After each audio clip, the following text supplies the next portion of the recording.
বাস্তবহ আনন্দ অহো ভাগ্য যে আমরা আমাদের চোখে অযোধ্যাতে আমাদের প্রভুকে দেখতে পেলাম।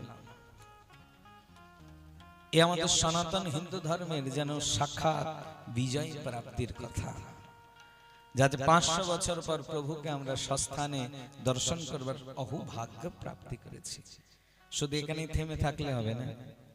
ভগবান রামকে তো আমরা পেলাম অযোধ্যায়, কাশীতে ভগবান বিশ্বনাথ পুনঃ স্থাপিত হচ্ছেন।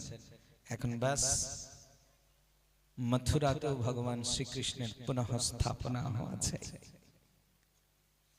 একটা কথা জানো, আমরা সনাতন হিন্দু ধর্মাবলম্বী সবাই যদি এক হই আর সমবেত হয়ে যদি আমরা উচ্চ স্বরে বলি আমাদের ভগবানকে আমরা আমাদের মন্দিরে চাই, এটা আমার মৌলিক অধিকার, এটা আমার সাংবিধানিক অধিকার যে আমার ধর্মের কোনো অবমাননা যেন না